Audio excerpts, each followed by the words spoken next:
সুপ্রিয় শিক্ষার্থীরা, আশা করছি তোমরা সবাই ভালো আছো। আবারও তোমাদেরকে অনলাইন ক্লাসে স্বাগত। গত ক্লাসে আমি নবম দশম শ্রেণী সেন্টেন্স কানেক্টরের প্রাথমিক ধারণা দিয়েছিলাম। আশা করছি তোমরা সবাই বুঝেছ। আজকে ক্লাসে তোমরা অবশ্যই যদি মনোযোগ থাকে তোমরা বুঝবে। আজকে এই ক্লাস দ্বিতীয় ক্লাস হবে। আজকে তোমাদেরকে আমি করাবো ইউজ অফ সেন্টেন্স কানেক্টরস, কিভাবে সেন্টেন্স কানেক্টর ব্যবহার করবি সেই রুলসগুলো আজকে তোমাদেরকে লেখাবো এবং তোমরা অবশ্যই লিখে নিবি। গত ক্লাসে একটু পূর্ব ধারণা নিচ্ছি তোমাদেরকে। অবশ্যই তোমরা জানো সেন্টেন্স কানেক্টরটা কি। তো আজকে আমি বলে দিচ্ছি, পূর্ববর্তী কোনো ধারণার সাথে পরবর্তী কোনো ধারণা সংযুক্ত করাকে আমরা কি বলবো? সেন্টেন্স কানেক্টর বলবো। For example, he didn't support me, on the contrary he opposed me। অর্থাৎ সে আমাকে সাহায্য করলো না, এটার বিপরীতে অথবা তার বিপরীতে সে কি করলো? সে আমার বিরোধিতা করলো। এটা দ্বারা কি বোঝা যাচ্ছে? মানে পূর্ববর্তী ধারণার সাথে পরবর্তী ধারণা কি রয়েছে? মিল রয়েছে, মানে সংযুক্ত করা হয়েছে, মানে এটার সাথে কি রয়েছে? একটা সংযোগ। ঠিক আছে, তাহলে আজকে আমরা করব কি? Use of sentence connector. সবাই লিখো 1 number rules and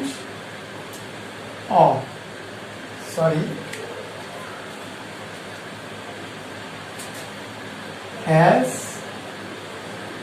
well as। দেখো, এক্সাম্পল দিয়ে আমি শুরু করতে যাচ্ছি। I went there and meet my uncle. Second, they as well as Rana have done the work. দেখো, আমি দুইটা সেন্টেন্স লিখেছি। দুইটা সেন্টেন্স একটা থেকে আলাদা আলাদা, মানে ব্যতিক্রম।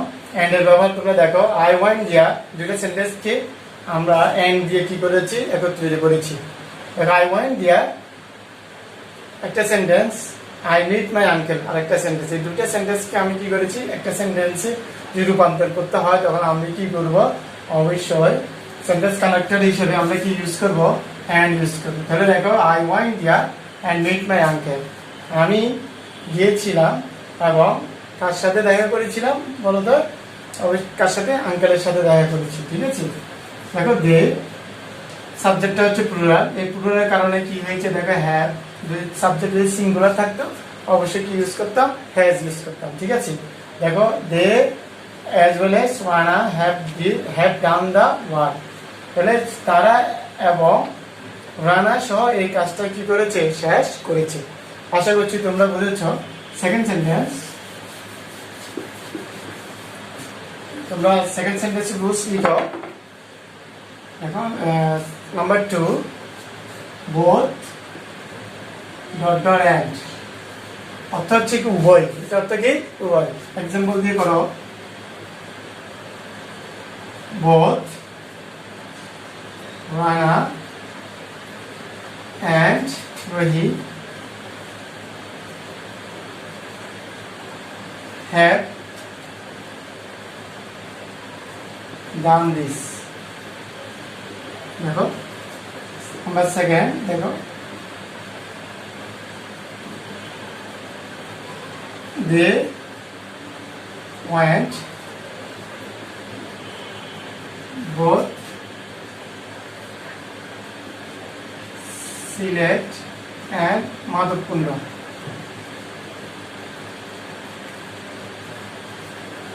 দেখো, এই দুটো সেন্টেন্স আমি দুইটা সেন্টেন্সে আমি বোথ ডট এন্ড ইউজ করেছি, কিন্তু এখানে এক একটা সেন্টেন্স আলাদা। ঠিক আছে, দেখো both Rana and Rohi. Both কিভাবে ইউজ? দেখো, দুই সাবজেক্ট একসাথে আমি কি এন্ড রানার আগে কি ব্যবহার করেছে? বোথ। ঠিক আছে, তারপরে হ্যাভ ডান দিস, তাহলে ভার্বটা কি হয়েছে? দেখো বোথ ডট ডট কি এন্ড, এরপরে কি আমরা বাদ বসেছি। তারপরে দেখো দে ওয়েন্ট, তারা গিয়েছিল সিলেট এবং কি মাধবকুণ্ড, দুইটা স্থানে গিয়েছিল। তবুও দেখো বোট ডটের অ্যান্টেল আগে কি ব্যবহার করেছে, ভার্ব ব্যবহার করেছে, ঠিক আছে, ভার্ব। আর এখানে বোট, রানা অ্যান্ড রহিম, এরপর আমরা কি ইউজ করেছি, দেখো ভার্ব ইউজ করেছি, ঠিক আছে। দুটোটা হচ্ছে কি আলাদা, মানে কি এটা দুটোটা অর্থ হচ্ছে কি রানা এবং রহিম এই কাজটা করেছে। আর হচ্ছে কি তারা উভয় স্থানে গিয়েছে, সিলেটে মাধবকুণ্ড এবং কি সিলেট, মানে কি দুইটা জায়গায় তারা কি গিয়ে ছিল, ঠিক আছে। 3 number rules,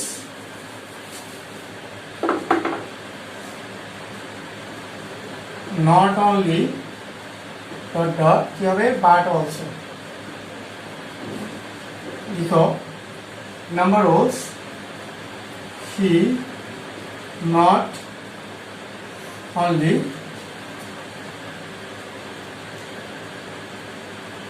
he not only কি হবে played but also practice. Second, not only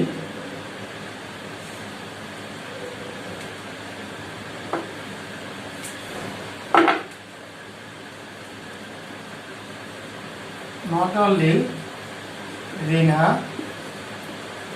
but also Nina did this. Third, Rahima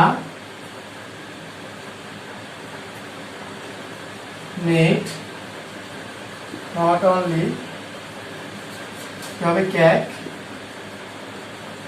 but also you have a juice.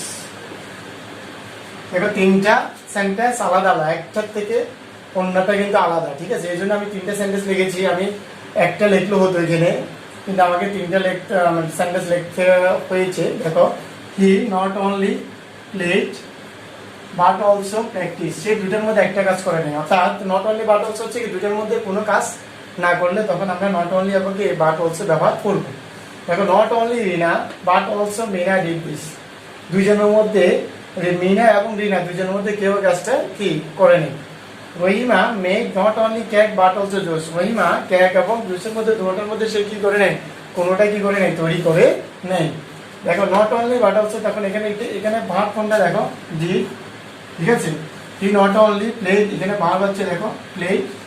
আর এখানে দেখো রহিমা মেড, এখানে হচ্ছে মেড হচ্ছে কে ভার্ব, ঠিক আছে। 4th নাম্বার রুলস লিখো,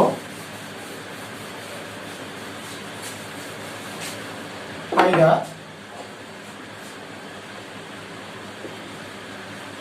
ডট ডট অফ আর নাইদা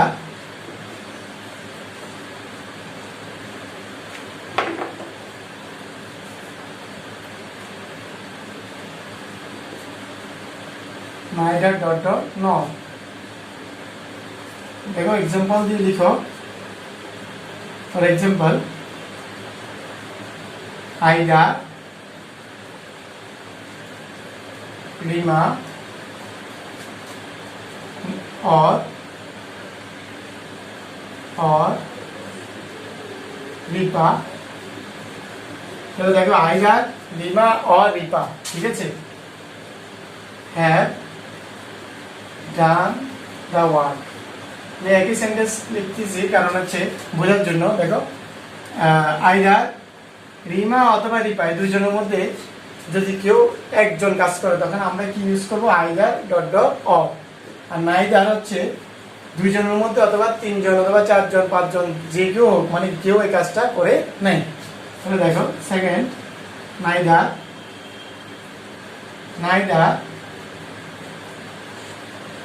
সুমন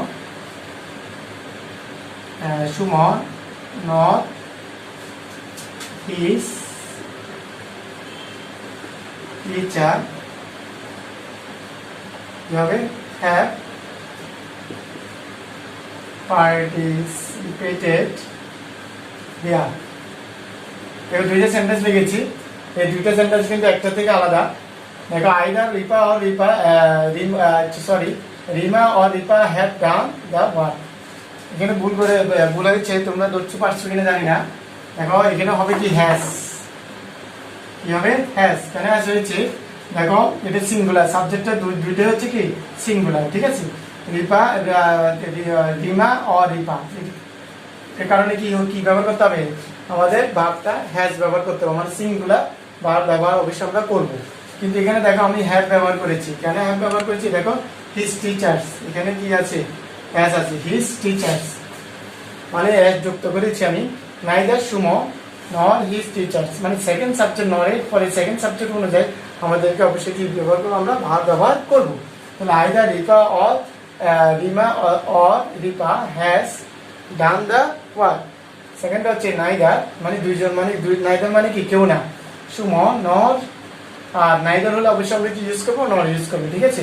তাহলে কি হবে, নাইদার সুমন নর হিজ টিচার্স, মানে তার শিক্ষকরা কি ওইখানে কি করে নাই, পার্টিসিপেট করে নাই, মানে অংশগ্রহণ করে নাই। তাহলে এখানে দেখা যাচ্ছে দেখো, তাহলে সুমনও করে নাই এবং তার টিচারও করে নাই। 5 নম্বর রুলস, খুব দ্রুত লিখো।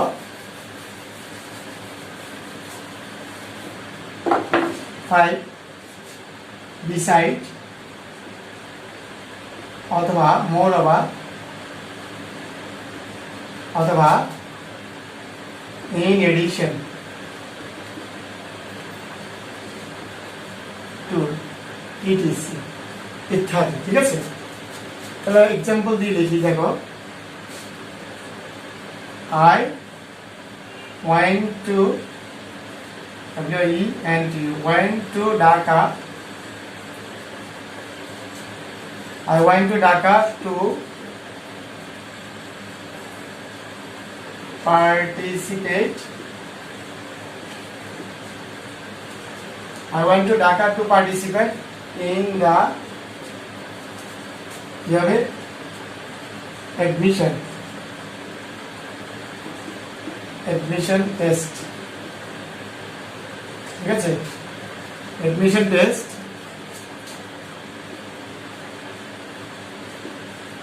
beside I have visited the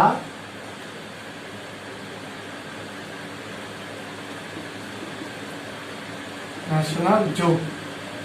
দেখো একটা লম্বা সেন্টেন্স দেখো, I went to Dhaka, আমি ঢাকা গিয়েছি to participate মানে অংশগ্রহণ করার জন্য in the admission test। admission test অংশগ্রহণের জন্য আমি কি করেছিলাম, ঢাকা গিয়েছিলাম। পাশাপাশি আমি ঢাকা কি শুধু একটা কাজ করার জন্য গিয়েছি, অথবা অনেকগুলো কাজ করার জন্য গেছি, মামার বাড়ি যেতে পারি অথবা কারোর সাথে সাক্ষাৎ করতে পারি, তখন আমরা কি ইউজ করবো, বিসাইড অথবা মোরওভার অথবা কি ইন এডিশন টু, ফার্দারমোর ইত্যাদি ব্যবহার করতে পারো। অর্থাৎ বিসাইড মানে এখানে কি অর্থ ব্যবহার করা হচ্ছে, বিসাইড অর্থ কি পাশাপাশি। তো পাশাপাশি I have visited the national zoo, আমি কোথায় বেড়াতে গিয়েছিলাম, জাতীয় চিড়িয়াখানা বেড়াতে গিয়েছিলাম। নাম্বার 6, খুব দ্রুত লিখো,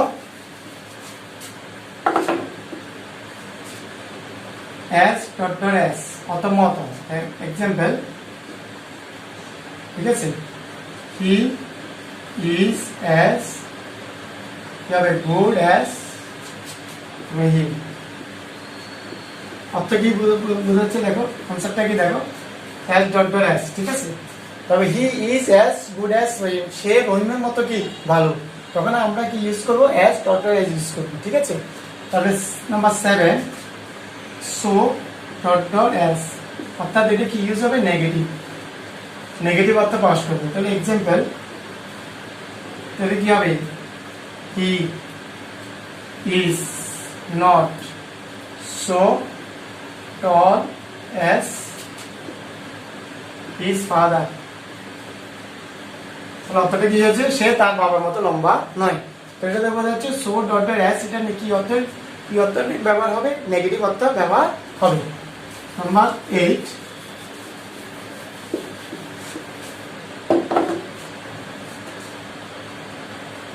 সো ডট দ্যাট, যাতে করে, ঠিক আছে। দেখো এক্সাম্পল দিয়ে বোঝাচ্ছি, হি is so for that he cannot buy a dress. দেখো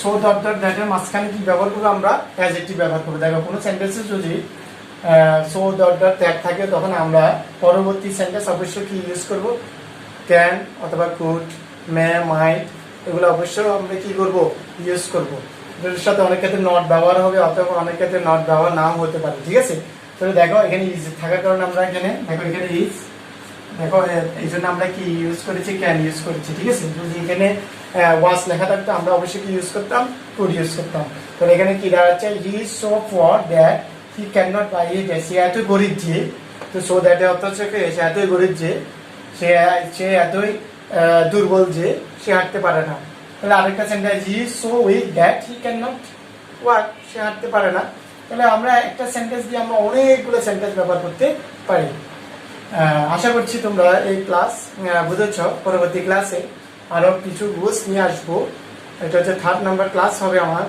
আশা করছি তোমরা ভালো থাকবে সুস্থ থাকবে আল্লাহ হাফিজ